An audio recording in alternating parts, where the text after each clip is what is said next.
Boa noite, meus irmãos. E volta na nossa passagem de Efésios. Hoje nos concentraremos em Efésios do capítulo 3, versículo 10 ao versículo 13. A nossa natural limitação humana nos restringe de vermos uma série de coisas como elas efetivamente são.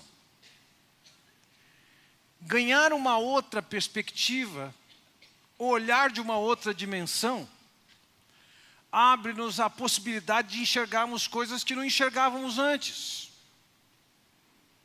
Então, creio que eu posso dizer que, por exemplo, olhar de cima dá uma perspectiva muito mais clara e se consegue entender o que se passa.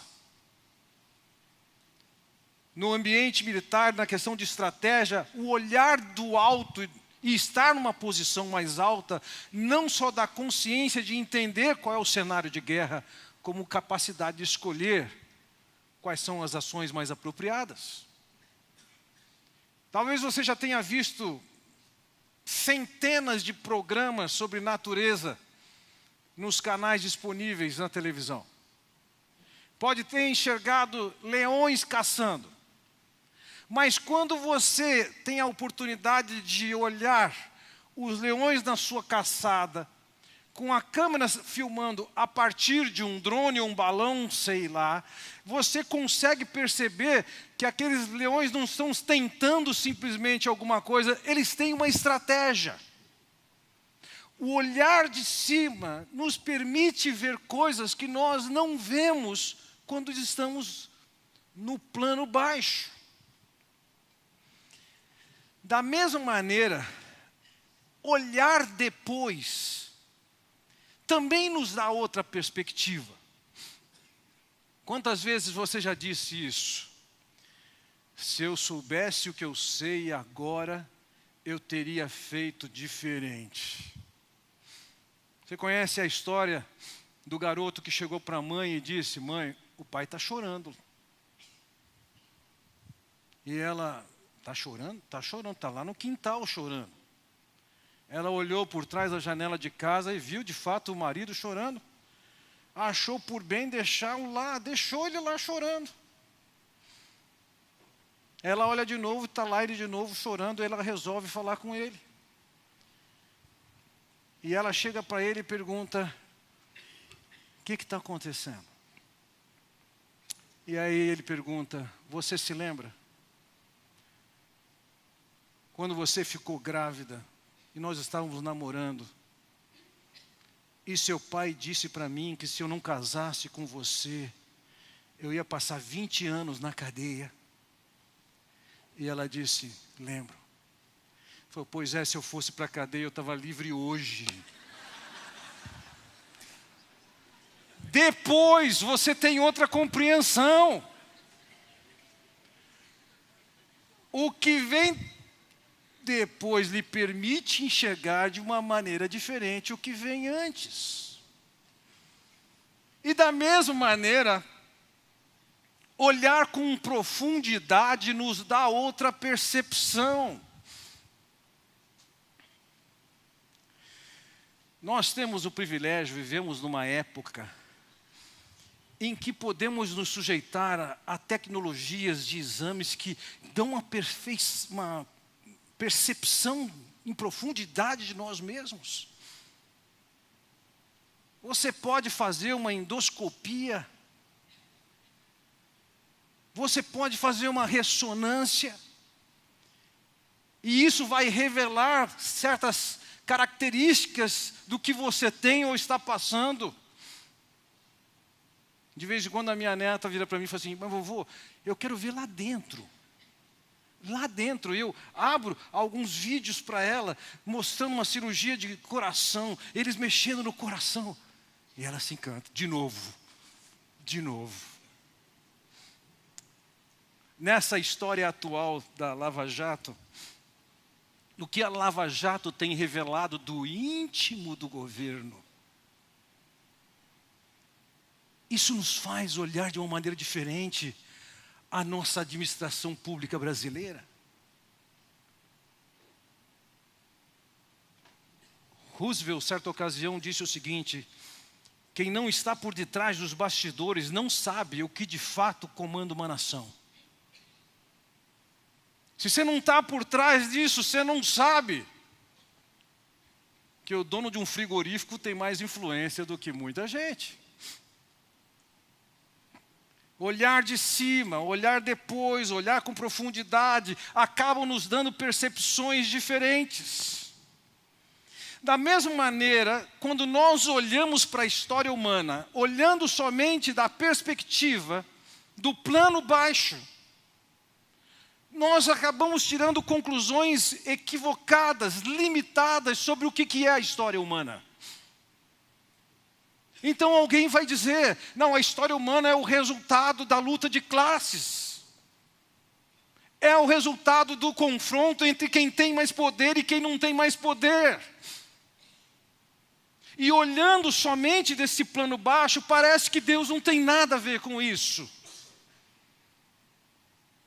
Mas o que eu quero passar para vocês nessa noite é que Deus tem um plano e esse plano está sendo implantado, está sendo realizado. Veja, em Efésios capítulo 3, versículo 11 é dito: de acordo com o seu eterno plano que Ele realizou em Cristo Jesus nosso Senhor. Nesse momento, nessa carta, Paulo comunica claramente que Deus tem um plano e esse plano é eterno. E o que eu quero dizer acerca desse plano para vocês nessa noite é que, por causa da mão poderosa e soberana de Deus, que está sobre essa história, para a história humana, Deus intervém quanto e quando quiser para manter o seu propósito. Ele fez um plano na eternidade passada, que atravessa através da nossa linha de história, e é concluído lá na eternidade futura. E por mais que você possa achar que é uma força simplesmente humana ou meramente humana, que está fazendo com que as coisas aconteçam como elas aconteçam, eu quero que vocês enxerguem que vocês fazem parte do plano de Deus eterno, e que nada ameaça isso. Entendo e quero passar para vocês hoje que o conhecimento do alcance do plano de Deus, ele, em primeiro lugar, ele tem a capacidade de nos deixar impressionados, maravilhados com a beleza do projeto dele. E, em segundo lugar, o conhecimento do alcance dessa ação soberana de Deus, dessa ação graciosa de Deus, dessa ação cheia de sabedoria de Deus. Isso aqui nos encoraja a vivermos em sintonia com o coração de Deus. Então eu quero passar para vocês nessa noite 2 alcances, e são conhecimentos que todos nós devemos ter, do plano de Deus. O primeiro alcance, nós já cantamos bastante sobre isso nessa noite, é o alcance que Deus propõe e estabelece de alcançar o homem perdido. As Escrituras revelam que esse mundo não é resultado do acaso, que a nossa existência não é resultado do acaso. O que somos, somos pelo fato de Deus projetarmos a partir de quem Ele é, seres que têm uma imagem, alguma semelhança com Ele, tosca, finita, limitada, mas nós somos uma expressão no projeto original de quem é Deus. Todo o universo criado é resultado da obra de Deus. Podemos discutir e opinar sobre qual foi o processo que Deus empreendeu para dar origem a isso, mas foi Ele. Podemos divergir sobre como, mas foi Ele. Mas assim como Deus deu origem a esse universo e deu origem a cada um de nós, a vida que nós temos foi dada por Ele, a história que se desenrola também é controlada por Ele.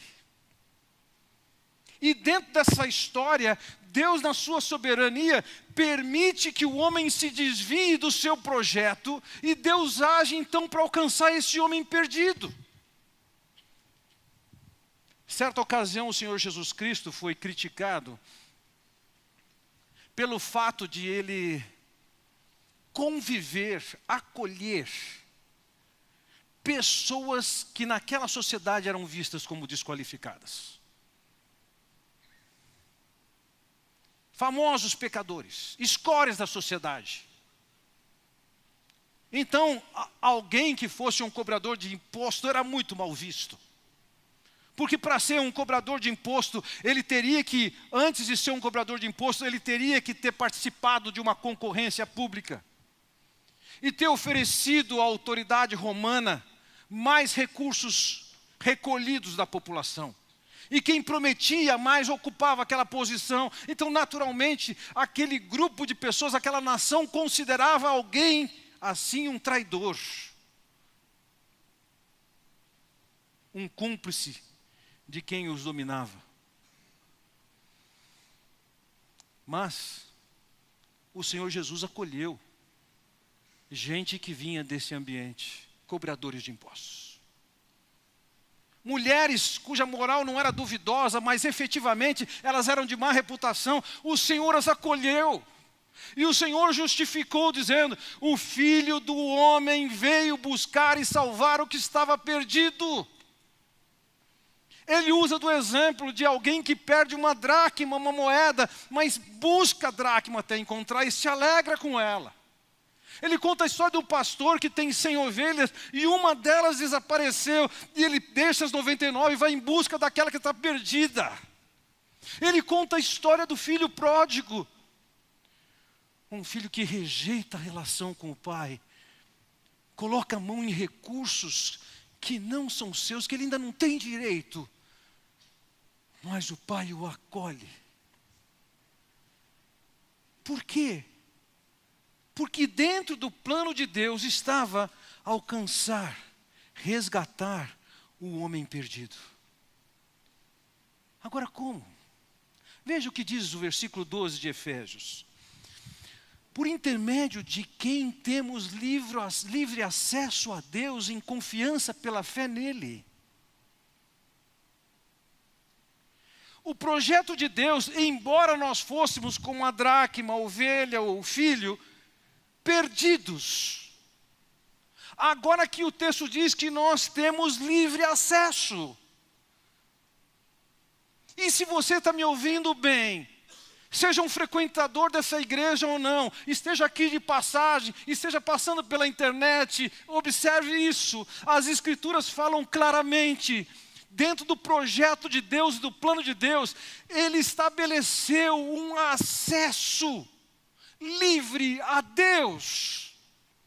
Você pode achar que você está longe de Deus, mas Deus já providenciou um livre acesso a Deus.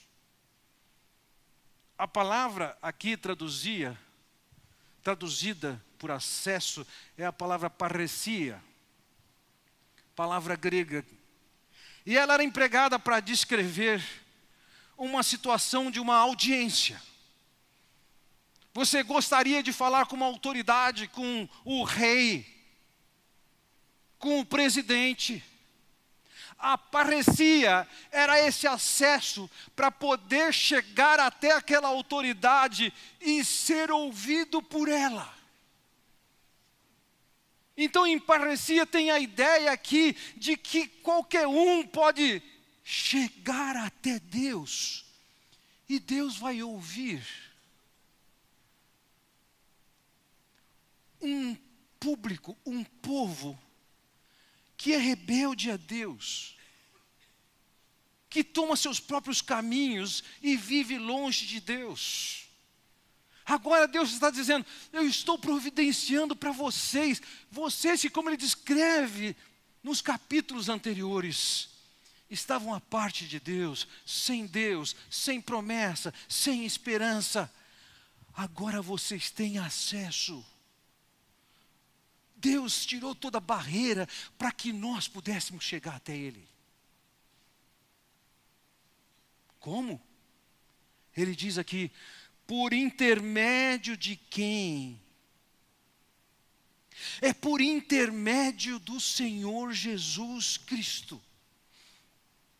Deus enviou o Senhor Jesus Cristo para que através dele nós, seres humanos, fôssemos alcançados por Deus e tivéssemos acesso a Deus. É interessante pensar nisso quando eu considero algumas das forças que estavam envolvidas por ocasião da vinda do Senhor Jesus Cristo. Dada a soberania de Deus e a sua sabedoria, Ele decidiu que o seu Filho viria a esse mundo e assumiria a forma humana no Oriente Médio Antigo. Talvez se nós estivéssemos no lugar de Deus e fôssemos escolher um lugar para a aparição do Senhor naquela época, seria Roma, a capital do império. Mas não foi isso que Deus decidiu. E quando o Senhor Jesus nasceu, Ele nasceu lá num fim de mundo do império. As forças do império estão lá, são latentes, são reais, são palpáveis. E Deus vem e se manifesta através de um homem. Tinha todas as forças romanas. Tinha todas as forças das lideranças judaicas. Tinham diversos grupos libertacionistas que lutavam para que Israel de fato estivesse livre do poder e da autoridade romana. E o Senhor Jesus está vivendo no meio de todas essas forças. E parece que Ele não tem nenhuma chance que as coisas aconteçam. Parece que é muito pouco para aquilo que Deus tem projetado. E quando você olha para a crucificação, talvez você pense, puxa vida, a única pessoa que tinha capacidade de fazer alguma coisa, íntegra, reta, admirável, foi vítima e foi morta. O apóstolo Pedro, ele olha para esse fato histórico com uma lente diferente do que normalmente olhamos quando estamos no plano baixo. Veja o que ele diz em Atos capítulo 2, versículo 22. Varões israelitas, atendei a estas palavras. Jesus o Nazareno, varão aprovado por Deus diante de vós, com milagres, prodígios e sinais, os quais o próprio Deus realizou por intermédio dele entre vós, como vós mesmos sabeis. Vejam, era conhecido que o Senhor Jesus era alguém espetacular. Nas suas andanças e no seu ministério, apesar de ele trazer na sua carreira, no seu currículo, a ideia de que ele é um nazareno, que não era grande coisa naquele tempo, aqui o texto diz que ele era aprovado por Deus. E ele manifestou isso, que era aprovado por Deus, através dos milagres, dos prodígios, dos sinais que ele fez. O povo pôde reconhecer, andando com Jesus e vendo o que ele fazia e como ele fazia, que ele era alguém que tinha vindo da parte de Deus. Alguns reconheciam claramente. Ele era Deus que havia sido enviado em forma humana. Mas o que ele podia fazer com aquelas forças todas? Veja o que diz o versículo seguinte. Sendo este entregue pelo determinado desígnio e presciência de Deus, vós o matastes crucificando por mãos de iníquos. No plano baixo, nós podemos enxergar essa parte final do versículo. Vós, judeus, matastes crucificando por mãos de iníquos, no caso aqui romanos. No plano baixo, trecho você consegue enxergar isso. Jesus foi morto por romanos, vítima de uma artimanha judaica. Mas quando você olha de cima, e é isso que Pedro faz, ele nos dá uma outra percepção desse fato. Aqui diz que esse Jesus, que foi entregue pelos judeus para que os romanos matassem, antes disso, foi entregue pelo determinado desígnio e presciência de Deus. Aqueles judeus e romanos fizeram o que eles queriam fazer, mas eles o fizeram, tendo como no pano de fundo um Deus que sabe o que quer acontecer e está contando com o trabalho que eles vão fazer, que é levar Jesus a ser morto. O propósito de Deus é que Ele possa morrer naquela cruz e efetivamente pagar os nossos pecados para que nós tenhamos acesso a Deus. Como vimos antes, de acordo com o seu eterno plano que Ele realizou em Cristo Jesus. O plano que havia sido elaborado por Deus na eternidade passada de alcançar o homem perdido, e isso incluía os cristãos de Efésios, ou da cidade de Éfeso. Isso nos inclui. Deus lá na eternidade passada decidiu nos alcançar. Deus há cerca de 2000 anos enviou Jesus para morrer por nós. Pagos os nossos pecados agora através da fé, por conta da providência que Deus deu, nós temos acesso a Deus. E temos acesso às perspectivas de vida que a eternidade traz. Como qualidade, como valores, como princípios, como durabilidade. Então, antes de mais nada, é importante nós saibamos, dentro do plano de Deus está alcançar o homem perdido, e aqueles cristãos da cidade de Éfeso também foram alcançados, eles estavam no plano de Deus. Eles viveram cerca de 30 anos depois que Jesus morreu, ressuscitou e subiu aos céus. Mas eles estavam no plano, eles tinham sido alcançados. Nós estamos quase 2000 anos depois desse fato e estamos cumprindo com o propósito de Deus. Ele fez esse plano de nos alcançar. E Ele está alcançando. Mas é bobagem nossa nós pensarmos que o propósito do plano dele é simplesmente nos alcançarmos, e pensando que, uma vez que Ele quer nos alcançar, isso comunica para algumas pessoas que nós somos de grande valor e a razão da existência humana e também de Deus. Nós não somos o fim de nada. Deus tem propósitos bem maiores do que nós estamos sendo incluídos nos seus planos. E há um segundo alcance que essa obra estabelece, que é importante nós ganharmos essa visão, olharmos para isso, tem que dar-nos outra perspectiva sobre a nossa vida no dia a dia. O segundo alcance que ele comunica nesse texto é o alcance das esferas celestiais. Veja o que ele diz no versículo 10. A intenção dessa graça era que agora, mediante a igreja, a multiforme sabedoria de Deus se tornasse conhecida dos poderes e autoridades nas regiões celestiais. Então veja, Deus está salvando pessoas aqui e acolá. E ao salvar essas pessoas, Ele está com essas pessoas montando a igreja, que é a reunião, que é o conjunto das pessoas que estão sendo salvas por Deus.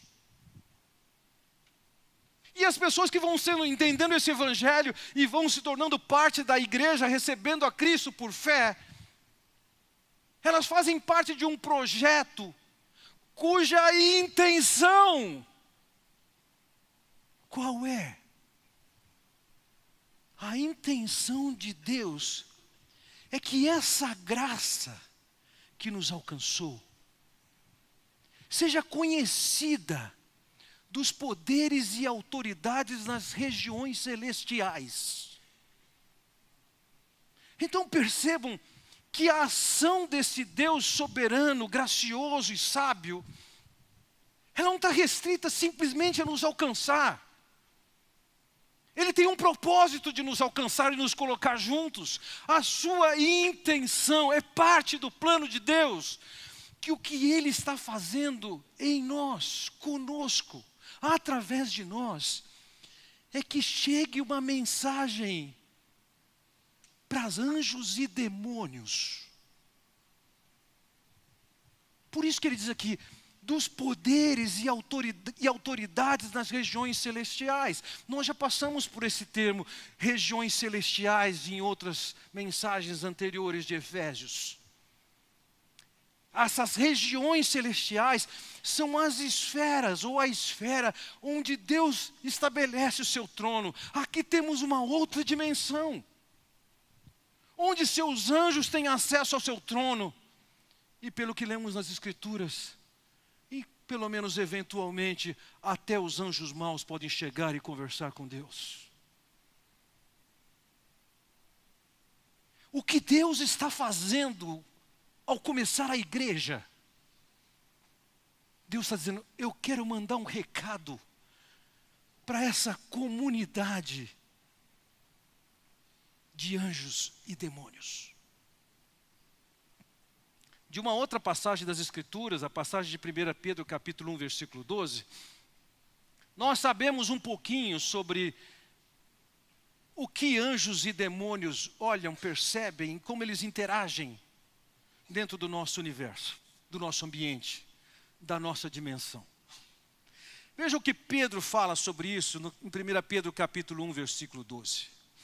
Ele diz assim, a eles, está falando aqui aos profetas do Antigo Testamento, foi revelado que não para si mesmos, mas para vós outros, ministravam as coisas que agora vos foram anunciadas, por aqueles que pelo Espírito Santo enviado do céu, vos pregaram o Evangelho.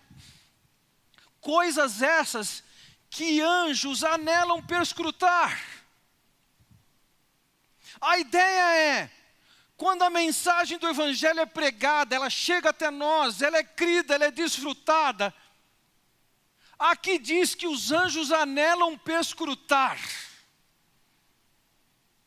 A ideia dessa palavra, anelar perscrutar, é a ideia de se colocar como se num terraço, numa varanda, e olha para baixo e tenta entender o que está acontecendo lá embaixo. Essa mesma palavra foi empregada para descrever as mulheres quando foram ao túmulo e perceberam que o túmulo estava vazio, e diz que elas se curvaram para olhar. É a mesma palavra de anelar, perscrutar. Se curvaram para poder enxergar. O que eu entendo disso é que anjos estão olhando para a terra, estão vendo o que Deus está fazendo, e eles estão lá interessados e curiosos, o que é que está acontecendo lá? O que é que Deus tem feito com aquele povo? Como Deus tem salvo?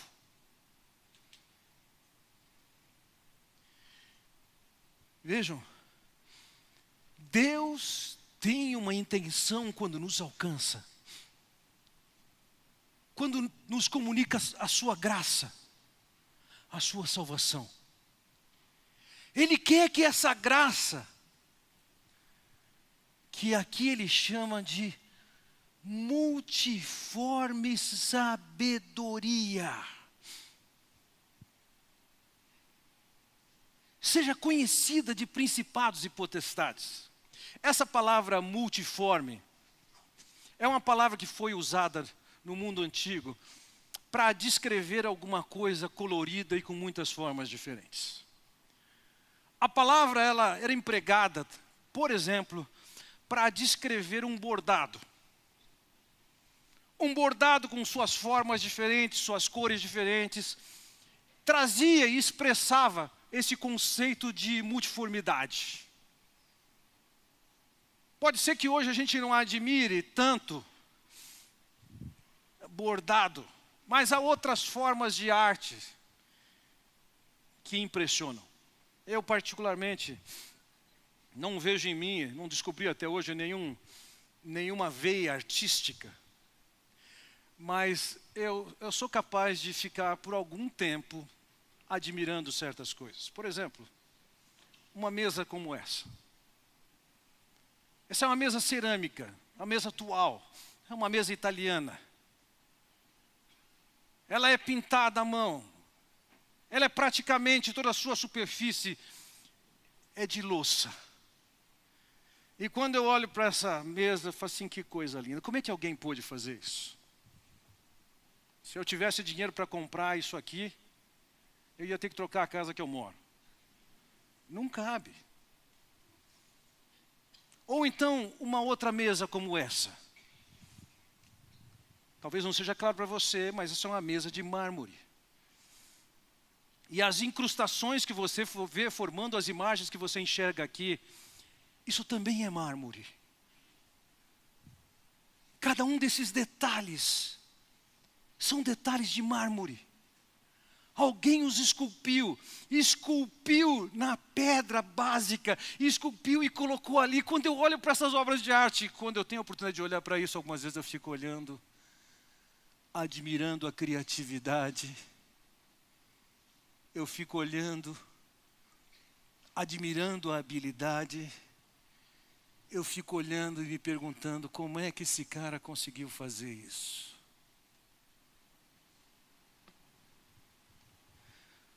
Quando anjos e demônios olham para o que Deus está fazendo e para a montagem da igreja, eles estão assim. Como é que Deus pode fazer isso? Eles olham para nós e enxergam nisso a multiforme sabedoria de Deus, que imaginou que a partir de nós mesmos, Ele pudesse fazer uma obra de arte cósmica. Anjos e demônios olhando do alto, olham para nós e perguntam como é que pode, que sabedoria, que ideia, que criatividade, que capacidade de Deus. Assim como aquele artista pega diversas pedras de mármore e a partir delas constrói uma mesa tão linda e tão bela. Deus pega pedras como você e eu, resgata pelo sangue do Senhor Jesus Cristo, trabalha em nossas vidas e nos insere no seu projeto chamado igreja. Todos nós, sem exceção, um mundo de pecadores, que tínhamos o destino certo definido, o inferno. Éramos merecedores da ira de Deus. Mas Deus disse, não joga no lixo não. Eu quero.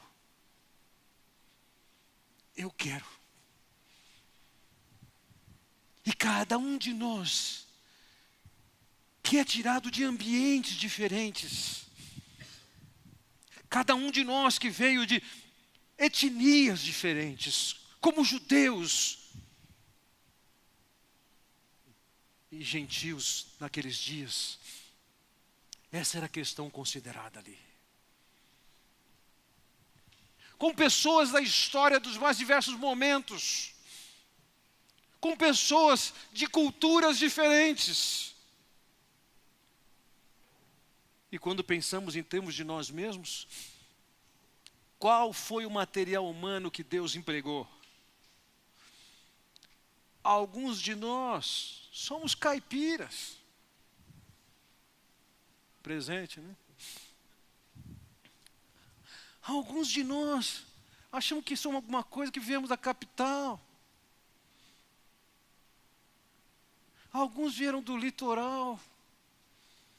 Alguns têm uma inteligência espetacular, mas que não se compara com a de Deus. Outros não são tão dotados. Alguns são tremendamente criativos. Alguns cantam bem, outros tocam bem, etc. e tal. E Deus resgata isso. E constitui, a partir disso, a sua igreja. E a intenção de Deus é através de nós. Anjos e demônios olham para baixo, admirados da sabedoria de Deus, da habilidade de Deus, da criatividade de Deus, das soluções de Deus. Meus irmãos, a audiência angelical olha para o que Deus faz através da sua igreja. E ela fica boquiaberta com o que Deus está fazendo por nós e através de nós.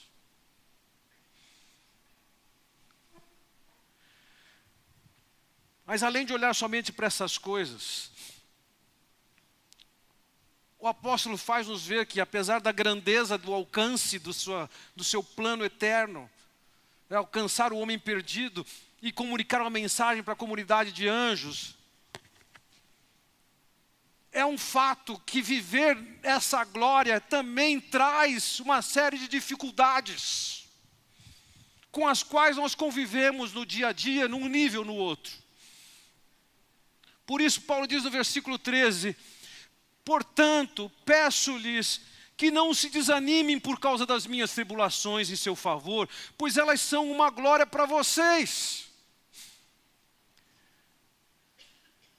A realidade do que Paulo passava, e vamos lembrar, por estar pregando o Evangelho, ele é preso em Cesareia, onde ele fica por 2 anos preso.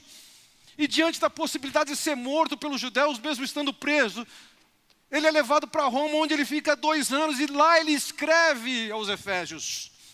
Os Efésios sabem do seu histórico recente como ministro, como pregador do Evangelho. E aparentemente eles estavam desanimados, então Paulo lhes diz, não desanime. Eles teriam motivo para desanimar. A vivência dentro da vontade de Deus, no ministério de Deus, ela imprime seus riscos sim. O apóstolo Paulo alista alguns dos quais ele passou. Veja o que ele diz, são ministros de Cristo, falo como fora de mim, eu ainda mais. Em trabalhos muito mais em prisões, em açoites sem medida, em perigos de morte muitas vezes. 5 vezes recebi dos judeus uma quarentena de açoites menos 1. Fui 3 vezes fustigado com varas, 1 vez apedrejado, em naufrágio 3 vezes, 1 noite e 1 dia passei na voragem do mar, em jornadas muitas vezes, em perigos de rios, em perigos de salteadores, em perigos entre patrícios, em perigos entre gentios, em perigos na cidade, em perigos no deserto, em perigos no mar, em perigos entre falsos irmãos, em trabalhos e fadigas, em vigílias muitas vezes, em fome e sede, em jejuns, muitas vezes em frio e nudez. Além das coisas exteriores, ao que pesa sobre mim diariamente, a preocupação com todas as igrejas.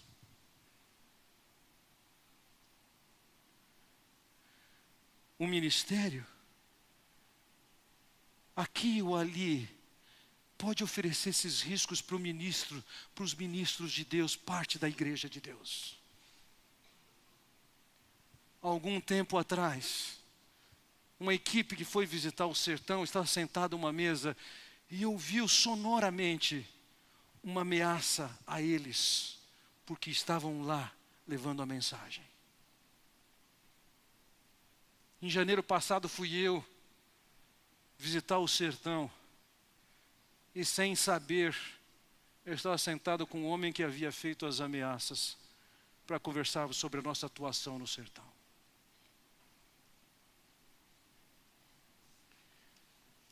É fato que levar essa mensagem e viver dentro do plano de Deus, isso traz seus riscos. E talvez alguns de vocês, no ambiente de trabalho de vocês, aqui e acolá, estejam provando disso. E Paulo escreve para os Efésios, escreve para nós: não desanimem. Não desanimem.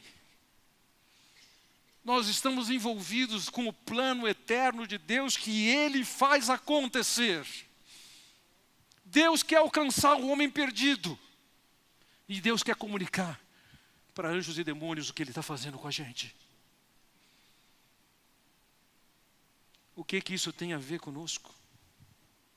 Bem, Paulo diz, com respeito aos Efésios, que o fato de ele estar fazendo o que está fazendo e passando pelo que ele está passando, isso aqui vai resultar em glória para eles. Ou seja, a pregação do Evangelho, a edificação, o ensino da igreja ia ser uma bênção para os Efésios.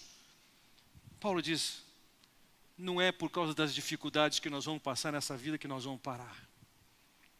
Vamos continuar em frente, não desanimem. Agora, meus irmãos,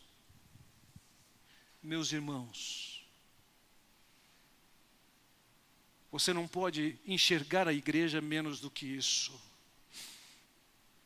Ele é um projeto concebido por Deus, em toda a sua sabedoria, em toda a sua arte, de salvar as pessoas das mais diversas origens, colocar juntos, resgatados pelo Senhor Jesus Cristo.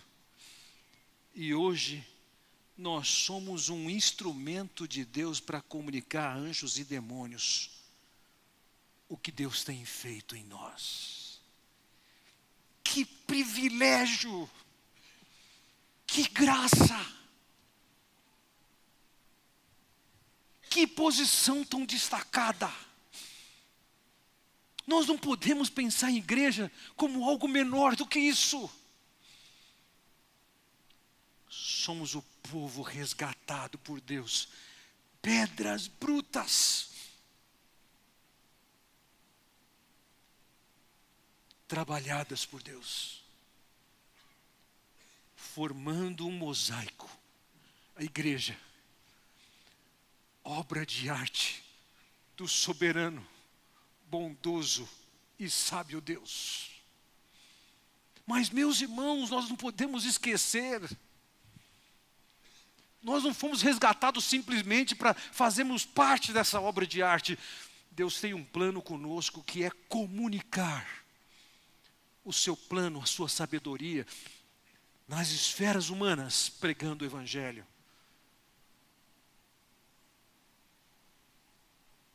Mas também, através da nossa vida, um exemplo para anjos e demônios do que Deus tem feito. Através do livro de Jó, nós temos uma aberturinha de uma visão do que acontece nessa relação entre Deus, nós e as esferas dos anjos, no caso ali do demônio. Em que Deus estabelece um diálogo com o diabo, perguntando para ele: você tem visto o meu servo Jó?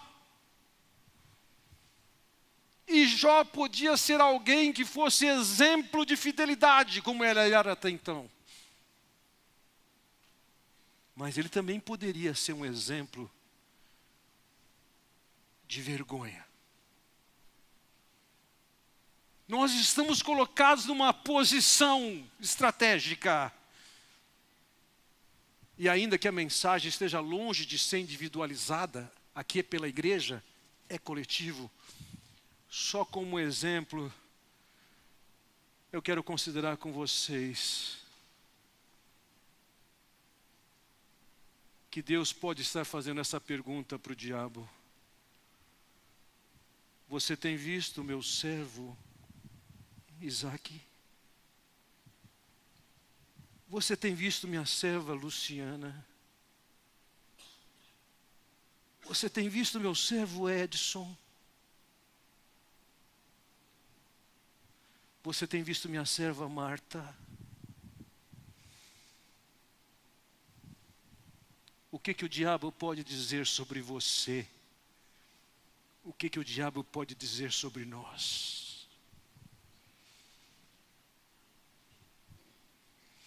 Além de vocês, meus irmãos, que compartilham comigo dessa graça, esse privilégio de participar, talvez aqui dentro, ou na internet, você esteja ouvindo essa mensagem, e hoje somente você entendeu que você tem acesso a Deus por Jesus. Somente hoje você entendeu que Jesus morreu naquela cruz e pagou seus pecados. É para esse projeto que Deus o tem salvo. É para tirá-lo de uma pedra inútil. E pelo sangue de Cristo perdoar seus pecados. E trabalhar a sua vida para compor a comunidade dos santos, a igreja de Deus. O mosaico da criatividade divina, em que comunica a todos os cantos a sabedoria, o amor, a bondade, a graça desse Deus que nos salva. Então, se você me ouve hoje, entende hoje essa mensagem, acolha esse Deus que lhe dá acesso à sua presença, acesso ao seu perdão, acesso ao seu plano, acesso ao seu projeto. Basta você dizer: Senhor, eu quero andar contigo. Eu quero receber-te, ou receber de ti a salvação que o Senhor oferece em Cristo. E ser parte dessa igreja verdadeira, a igreja do Senhor Jesus Cristo. Um mosaico que comunica toda a capacidade de Deus pensar e criar, e de elaborar algo que nada coloca em risco, quando ela vive de acordo com a vontade de Deus. Vamos orar, meus irmãos, e vamos encerrar esse tempo. Pai Celestial, quero te agradecer pela oportunidade de olharmos para a Tua palavra, de entendermos a Tua mensagem, de mais do que isso, entendermos a grandeza do que o Senhor está fazendo. Nós não estamos no meio de batalhas humanas, embora elas sejam reais. Mas estamos no meio, em andamento, de um plano eterno que o Senhor fez e que está fazendo valer nos nossos dias e que também nos inclui. Senhor, fortalece-nos como igreja para nos esforçarmos juntos, alinharmos para levarmos a Tua mensagem a quem não foi alcançado ainda, para que possamos viver de uma maneira tal que sirvamos para Te louvar e Te bendizer através do testemunho que o mundo lá fora e que anjos e demônios possam dar acerca das nossas vidas. Ó Pai, eu oro no nome do Senhor Jesus Cristo. Amém. Que Deus os abençoe.